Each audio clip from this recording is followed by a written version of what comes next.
ఇక మనం తదుపరి రాశి ఒక్కసారి చూసుకున్నట్లయితే మకర రాశి. ఈ మకర రాశి వారికి కూడా ఈ వారం అంటే 21 నుంచి 27 వరకు వీరికి ఏ విధంగా ఉంటుంది, అలాగే వీరి యొక్క జాతకంలో కానీ ఏమైనా ఈ వారం ఏమైనా చిన్న చిన్న దోషాలు కానీ లేదంటే చిన్న చిన్న అడ్డంకులు లాంటివి కానీ అనుకున్న పనులు కాకుండా ఉండడం కానీ ఇలాంటివి ఏమైనా ఉంటే తొలగిపోవాలి అంటే వారి ఎటువంటి పరిహారం చేసుకోవాలి, అలాగే దైవ ఆరాధన కూడా ఏ దేవుణ్ణి చేసుకుంటే వారికి ఈ వారం బాగా కలిసి వస్తుంది అంటారు అనే అంశం గురించి కూడా మాకు ఒక్కసారి తెలియచేయండి.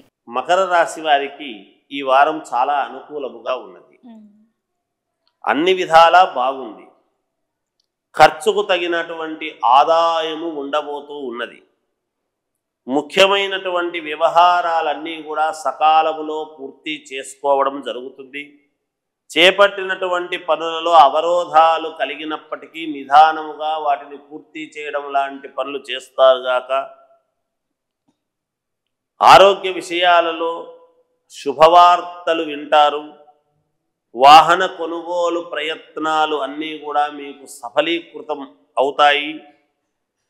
కుటుంబ సభ్యులతో శుభకార్యాలకు రమ్మని ఆహ్వానము లాంటివి మీకు పంపడం జరుగుతుంది, హాజరవుతారు.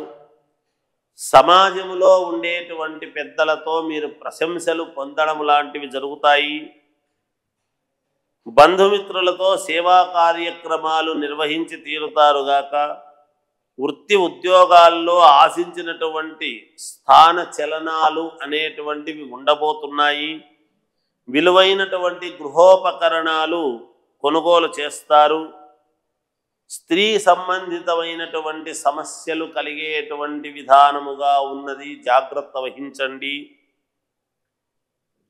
ధనపరంగా ఇతరులకు మాట ఇవ్వటము మంచిది కాదు, హామీలు లాంటివి ఉండొద్దండి, మీరు జాగ్రత్త పడండి. ప్రయాణాలు ఏమైనా దూర ప్రయాణాలు ఉంటే వాయిదా వేసుకోవటము చాలా అనుకూలవంతముగా ఉండబోతున్నది. ఇక మీరు మీ జాతక దోషాన్ని బట్టి మీరు ఏదైనా పరిహారం చేసుకోవాలి, ఎటువంటిది చేసుకోవాలి అని గనక మీరు అనుకుంటే బియ్యము 1 కిలో కానీ 1/2 కిలో కానీ మీ శక్త్యానుసారం ఎవరికైనా బ్రాహ్మణోత్తములకు దానము చేయండి, లేదా దేవాలయాలలో ఇవ్వండి. నివేదనకు గాను మేలు జరుగుతుంది. ఇంకా మెరుగైనటువంటి ఫలితాలు మేము సాధించుకోవాలి, మాకు మేలు జరగాలి అని అనుకుంటే ఆంజనేయ స్వామిని ఆరాధించండి. ఆంజనేయ స్వామికి ఆకు పూజ కానీ వడమాల లాంటివి కానీ చేసుకోండి. తప్పకుండా మీకు విజయం లభించి తీరుతుంది గాక. జయోస్తు.